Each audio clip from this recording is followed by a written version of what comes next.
Hey, welcome, folks. We're just letting people in, get connected, get settled to audio, so we'll begin in a minute or two.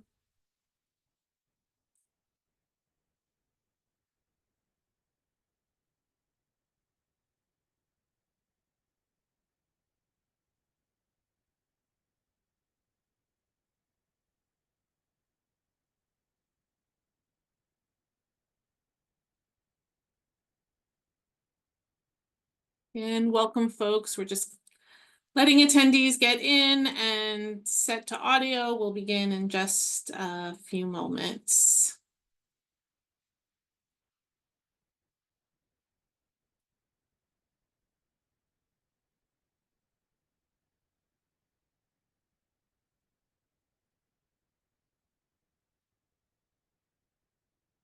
Hey, welcome everybody. My name is Stacy Aquero, and I am the Associate Director for International Admissions here at Stony Brook University. And I'm so excited to welcome you today to our presentation about learning about our study abroad programs directly from our study abroad office, where you'll get to hear about all of the opportunities for semester-long programs, year-long programs, short-term programs in the summer, even opportunities to start in your first semester. Just a couple of housekeeping notes before I pass it on. You can ask any questions in the Q&A. We will go through questions at the end. I'll try to answer any directly in the Q&A that may come up. And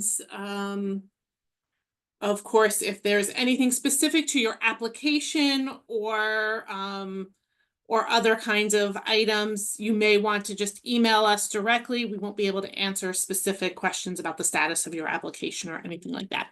So without further ado, I'd like to welcome Margaret from the Study Abroad office, who is going to share some more information with you.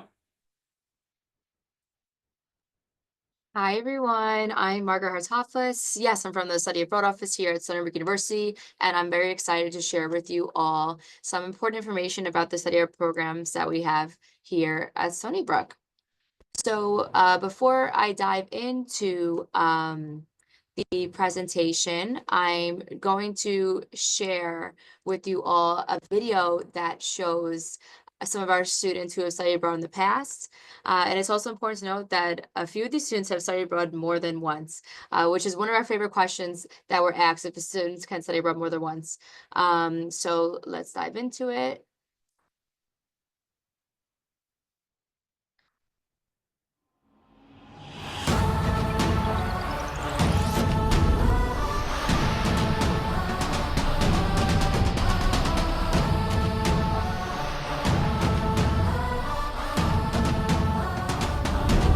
I knew that I would always want to study abroad in Italy, and so once I found out that Stony Brook has a program in Florence, I knew that it was a perfect fit for me. But after orientation, after I made friends, after all that, I just started going out more. I started seeing the city, seeing what Seoul had to offer, and it was just a lot of fun for me.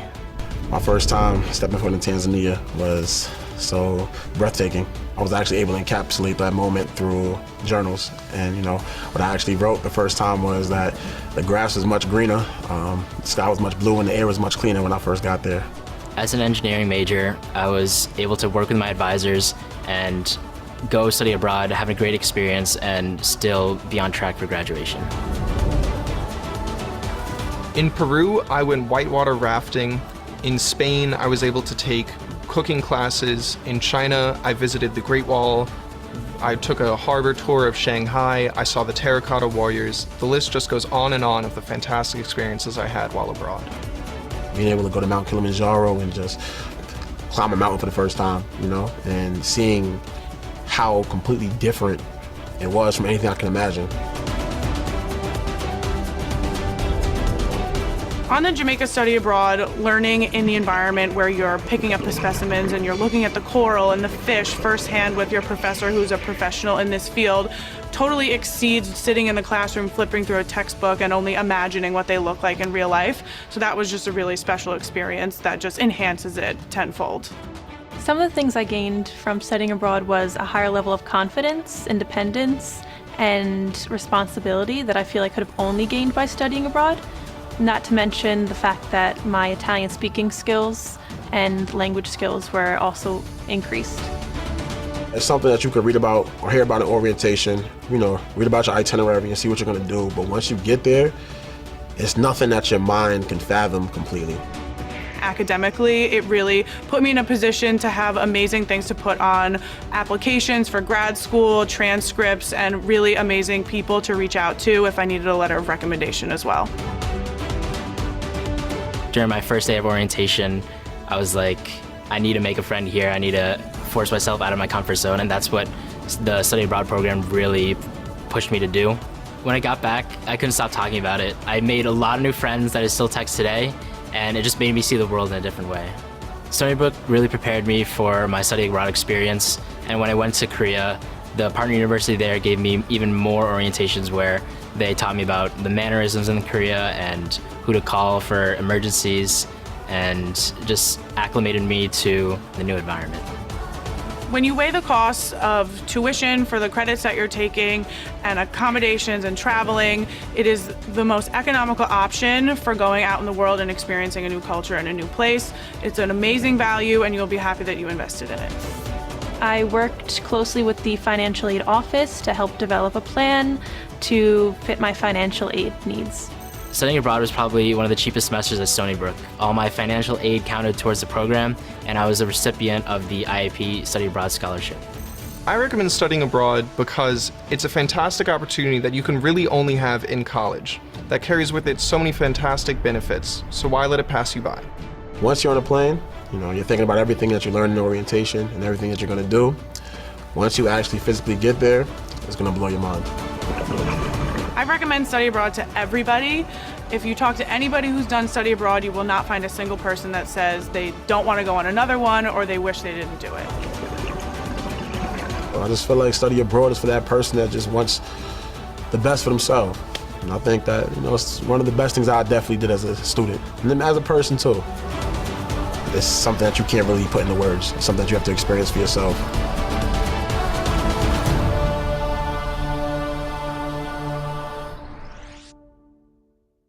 All right. So I love to share that video because it's just a good indication of the firsthand experiences that students have when they go abroad. You may have noticed one of the students had mentioned that you'll never meet a student who had gone abroad and regretted it, but we always meet students, faculty, and staff who never took the opportunity to go abroad.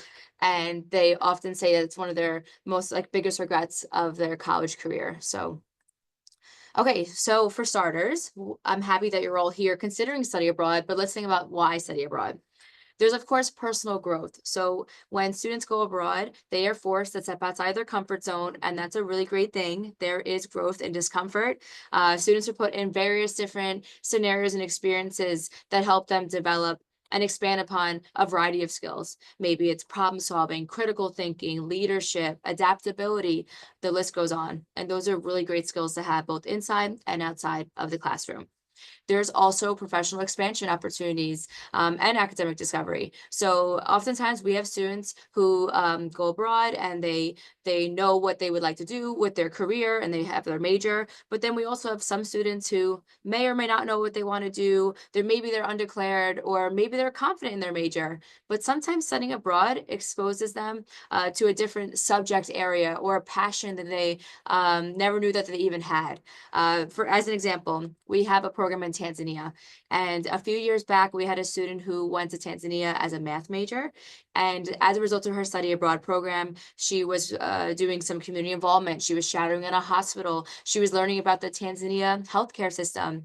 And as a result of these experiences, she actually chose to change her major from math to pre-nursing. And she has since graduated, gone to nursing school, et cetera. And now she's a nurse in a local Long Island hospital. So it's really remarkable the things that you'll be exposed to as a result of studying abroad. Maybe it's something you never knew existed, or it's a passion that you never even knew that you had, and you're able to experience that. And of course, there's less than 3% of American college students that go abroad. We're trying very hard to raise that number. So that means when students go abroad and they come back and they have this wonderful experience, they're able to better market themselves. They have this competitive edge as a result of studying abroad. So that means when you're applying to graduate school, or maybe it's a fellowship or a scholarship during your college career, whatever it may be, you'll be able to stand apart amongst other candidates as a result of your study abroad experience. And of course, there's also an opportunity to earn credits towards your major, your minor, your general education requirements. We call them SBCs, or sort of curriculum requirements here. And then just by going abroad alone, in itself, students receive 2 general education requirements. So there's definitely a way for students to not only stay at track, but sometimes get ahead just by going abroad. So here's a list of the various different locations in which we have programs. So as you can see, we have programs all across the globe: Africa, Asia, the Caribbean, Europe, South America, etc. So we likely have a program in a location that you're interested in. But let's say that you're interested in going to a city that we don't have a program in, because if you were to choose Stony Brook and become a Stony Brook student, because you are in the SUNY system, you're actually eligible to participate in many of the study abroad programs across the 64 SUNY campuses. So that opens many more doors for you. So for instance, let's say you would like to go to Barcelona. You notice we don't have a program in Barcelona. You're able to go through another SUNY campus. Maybe Binghamton has a Barcelona program. You may be eligible to apply towards Binghamton's. So that could be a really great opportunity for you as well. So there's different types of programs that we have. So we have partner university programs. So we have partnerships with schools all across the globe, many of which are globally ranked in the top 100 schools in the world. So that means that students study as an exchange student, and they're a student on that respective school's campus. Let's say University College London, for instance. You'll be studying amongst other University College London students. You'll be taught by their faculty members. You'll be living in their residence halls, etc. We have many of our partner university programs that take place during the winter, spring, summer, and fall, and students receive transfer credits on these programs. We also have faculty-led programs. So that means that a Stony Brook University professor takes a cohort of students overseas, and they teach you in an international classroom. So many of these faculty-led programs take place in the winter and the summer, but some of them are actually semester long. So we actually have 2 in Kenya and Madagascar that are semester-long faculty-led programs. But we do have many other summer and winter faculty-led that are in China, in South Korea, in Italy, in Singapore. The list goes on. So there's a lot of really great opportunities there. And for those programs, students take like Stony Brook University courses, because you're being taught by a Stony Brook University professor. And then there's also hands-on learning opportunities. So we have programs that provide internships or experiential learnings. This could mean, for instance, doing research in Jamaica or Hong Kong, or perhaps doing an internship in Italy. Maybe you could be an art gallery curator, for instance. So it's just a really great opportunity for you to have that learning that occurs both inside and outside of the classroom. But it's a great opportunity as well to enhance your portfolio and your resume. So overall, we have programs that take place during the winter, spring, summer, and fall terms, and even the academic year if you'd like to go abroad for that long. So languages, there's a common misconception that students who go abroad have to be fluent in the host country's language, and that's not always the case. So for our partner university programs, most of the language of instruction is in English, but there are some in which you have to be fluent in the host university's language. In order to confirm that information, you just head to our website, and you can actually see on each program page what the language of instruction is. But for the most part, the language of instruction is indeed in English. For all of our faculty-led programs, the language of instruction is in English, and that's again because you're being taught by a Stony Brook professor, and they're teaching you a Stony Brook University course. So although you may be in Tanzania for the summer, you don't have to know Swahili. You are being taught in English. And of course, it's important to note that English is widely used around the world. I studied abroad in Florence, for instance, and many of the locals are actually proficient in English. But even if you're not proficient in the host country's language, that's no problem. It's a great opportunity for you to be able to expand and develop on those language skills. It's also a great opportunity for you to take a language course. Some of the majors that we have here require 2 semesters of a language. So that could be a great opportunity for students to knock out that requirement and also get that language acquisition. If students were to pick a program in which the language of instruction is not in English, they'll just be asked to have a language recommendation. So for instance, if you're taking a Spanish course here at Stony Brook, you would ask your Spanish professor if they would serve as your language recommendation. So I mentioned before that our programs help students meet degree requirements. So whether it's for a major, minor, upper division credits, those are those 300 level and 400 level classes that students may need, and then those general education requirements, also known as SBCs. We have programs that can help students knock out all those requirements. And I also mentioned we have research, service learning, and internship opportunities as well. We always recommend that students plan early just so they have more flexibility when it comes to academics and financially. And because you're all here now, before you even started your career at Stony Brook, it's wonderful that you're thinking about this because you'll be able to plan accordingly for the semesters to come. So I also want to mention the wonderful opportunity for you to participate in the freshman launch year. So once a student is admitted to Stony Brook, they'll find out more information regarding the freshman launch year and how to apply. We have 3 different locations in China, Italy, and South Korea.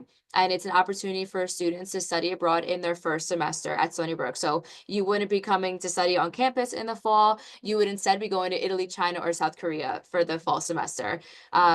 We have pre-selected courses and evaluated courses. So what that means is we get a list from the partner schools that students can go to, and we have the courses already evaluated. So we already know what particular credit that will transfer back as into Stony Brook for the courses that are offered on these programs.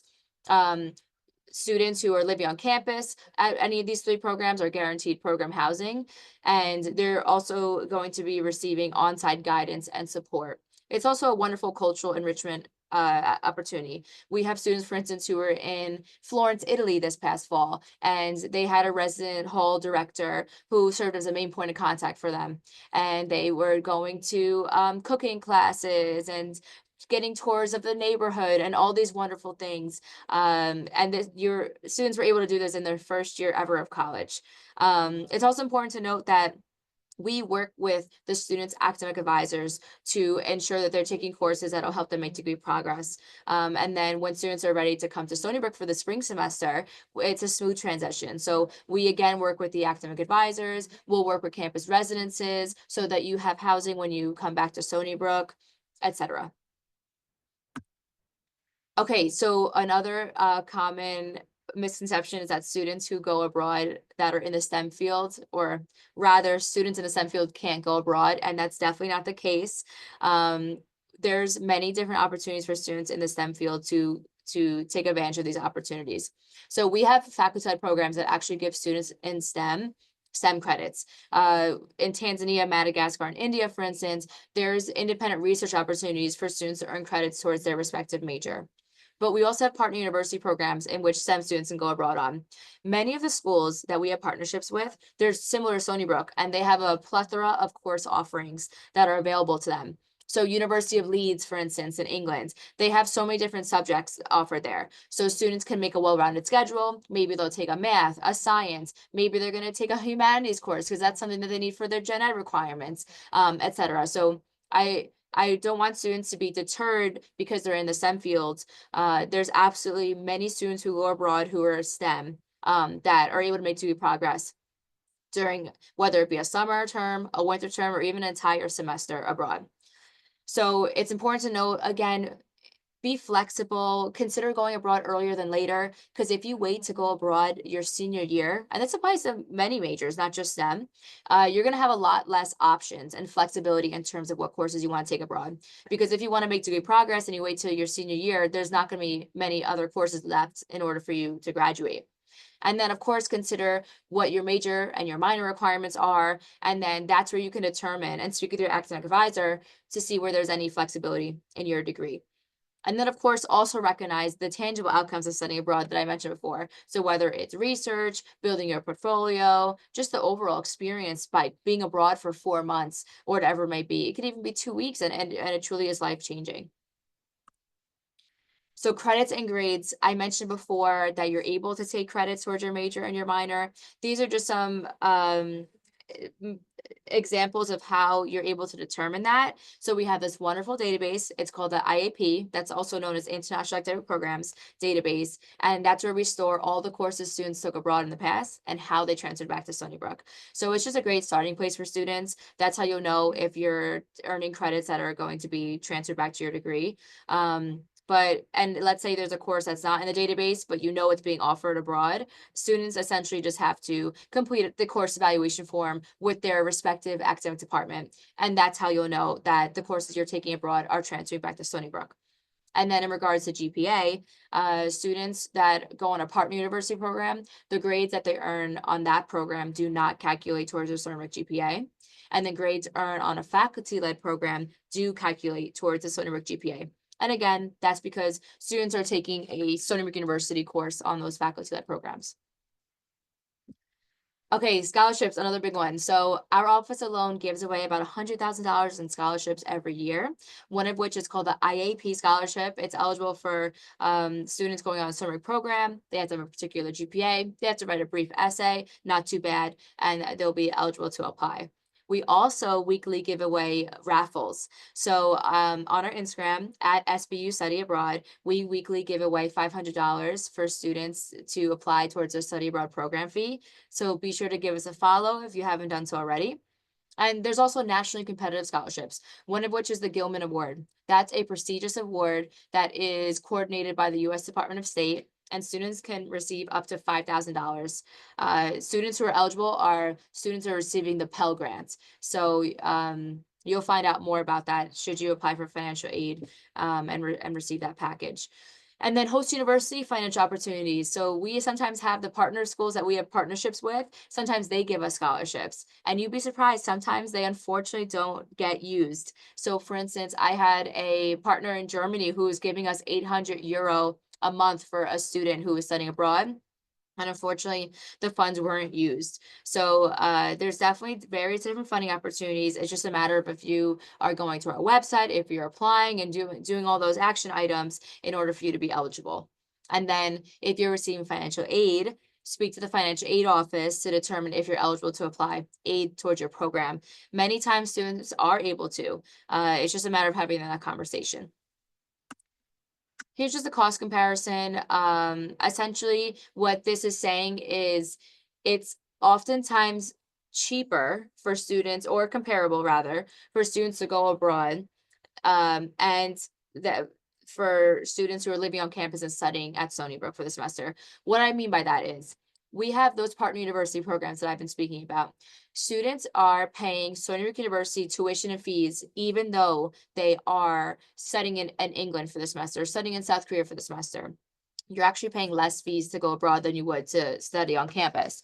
So that means that when you're going abroad, you're able to actually save money in some instances because you're maybe paying less in food, or maybe paying less for accommodations, or whatever it may be. So it's definitely very comparable, and we've had students who've gone abroad and saved money for the semester. So if you haven't done so already, definitely check out our website. It's stonybrook.edu/studyabroad. You're able to explore all of our different programs. You can filter by region, by term, by country, etc. And each of our program pages have a variety of information on them. So likely whatever questions you have can probably be answered on each web page. So you can confirm the GPA requirement, the budget sheet, the course offerings, etc. All that can be found there, the application deadline and whatnot as well.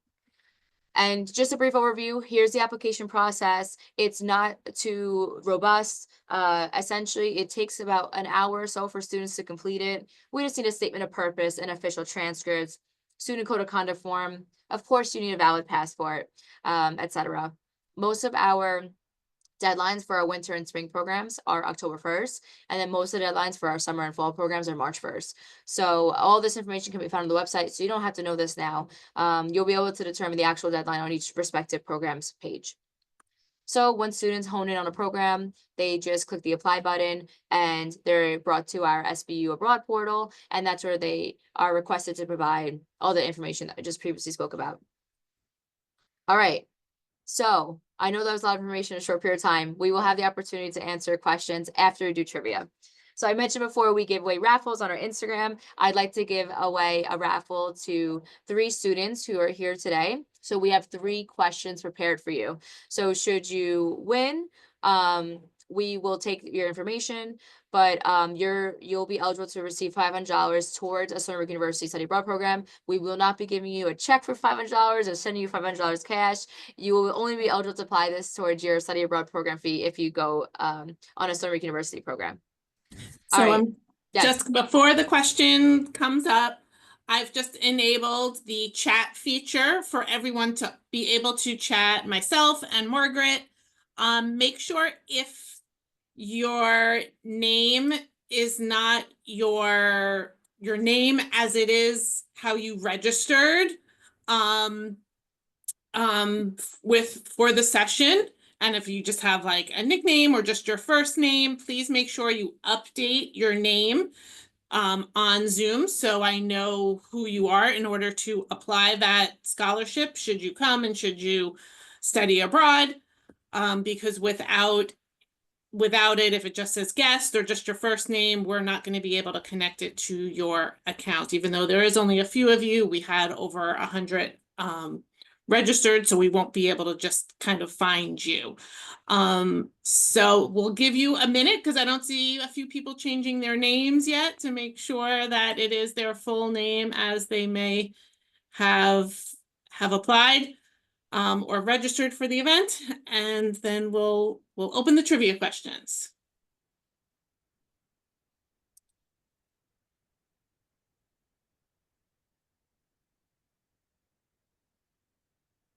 Okay, Margaret, whenever you're ready. So I'm going to state the trivia question, and then you'll just, of course, put the answer in the chat. So we'll be monitoring to see who was the first person to answer. What language is spoken in Tanzania? I gave this one away accidentally. I didn't mean to.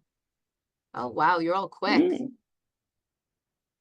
All right. So I think Helen was the first to respond. So congratulations, Helen. The answer is Swahili. You are the proud owner of $500 towards the Stony Brook University Study Abroad program. Yeah, so we have 2 programs in Tanzania. We have a winter and a summer program.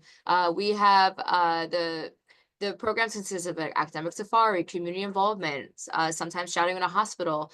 There is a retired chief of cardiothoracic surgery that goes on the program. So it's just, you get a very unique approach and insight to the country. The assistant dean of the study abroad office is actually from Tanzania. She goes on the program as well. So you're definitely in good hands, and it's just such a unique and wonderful program. For students to, it doesn't have to be students in the STEM field, but many students who are in STEM or healthcare or pre-health, pre-med, etc., they like to go on this program, but it's really students of all different majors. All right, get ready, everyone. I'm making my screen wider so I can see. All right, next question. What is the most popular music genre in South Korea?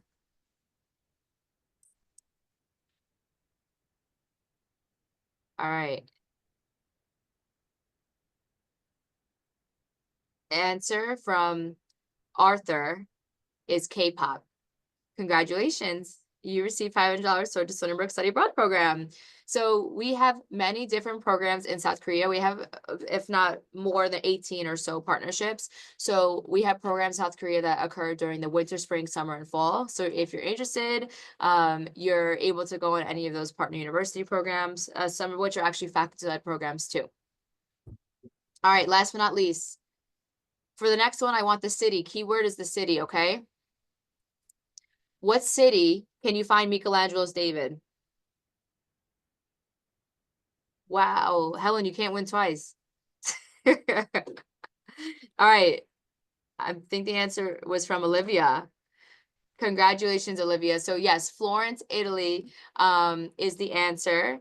So we have a summer program in Italy, a winter program, and semester-long programs there as well. Our summer in Italy program is about a month long. The first week is when students travel around Italy, and they go to Cinque Terre, they go to Rome, Vatican City, etc. And students earn 3 credits, and then they go to Florence, and they can earn an additional 3 to 6 credits. So students can take about 9 credits in about 1 month in Italy. And then the semester program is 11 weeks, and students will take about 15 credits. There's a field trip that's built into it where actually students go to Cinque Terre as well. So it's just a wonderful program. I'm a little bit biased because that's the program I went on back in the day, but it is a wonderful program. So we have your names down for those that won. You'll receive an email from me, and you'll be able to claim your prize should you choose to come to Stony Brook, which we hope that you do. And when the time comes, should you choose to study abroad, you would just forward that email that you're going to receive to your study abroad coordinator, and you'll know what that information is when the time comes. So congratulations. And then lastly, here's just some pictures of our students who went abroad for fall 24 and winter 25. We had programs this past fall and winter in Ireland, Tanzania, South Korea, the Bahamas, and many, many more that aren't showcased here. So this could be you. All right, with that being said, does anyone have any questions? So the chat is back off, but you can put any questions in the Q&A. We will, at this point, answer them live. I do know that there was a couple of questions that were sent in early, which I think most of them were addressed. I'll go through one of them. There was a question in regards to how to study abroad with dental medicine. So most of our study abroad programs are with our undergraduate admissions. We're with undergraduate admissions, so I imagine the majority of you are undergraduate students. And dental school is a graduate level program where you're taking dental courses after you've completed your undergraduate studies. So Margaret did cover how to study with STEM courses, which you will need in a pre-dental program, sort of pre-health, pre-med program, which are very easily to be done. So of course we can answer more clarifying questions on that individually by program and things like that when you have interest. But do let us know by putting in the Q&A if there are any other questions you may have. Of course, you can always reach out to the admissions office and the study abroad office with other questions. And I'll give it another minute, but if you need to leave, we do thank you so much for your time today. We hope that this made you excited about potentially not only coming to Stony Brook, but all of the opportunities abroad that Stony Brook may have for you.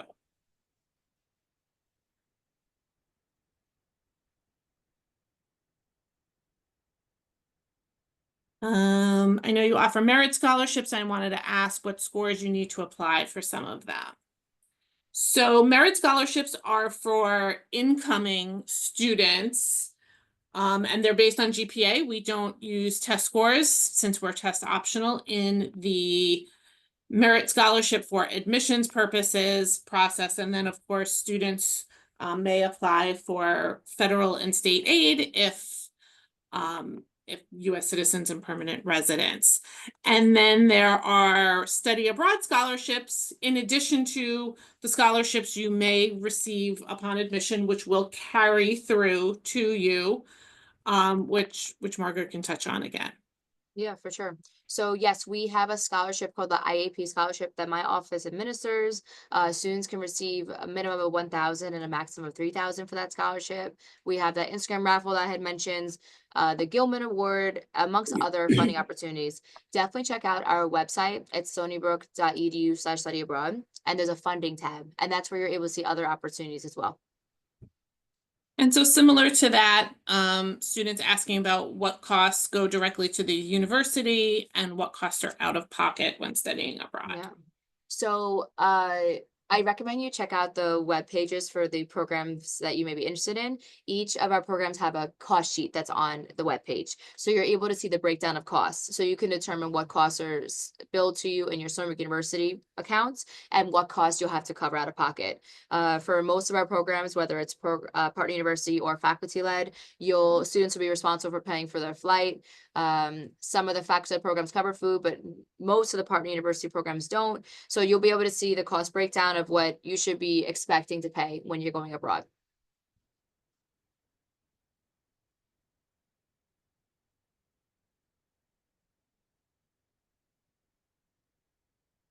Okay, any other questions?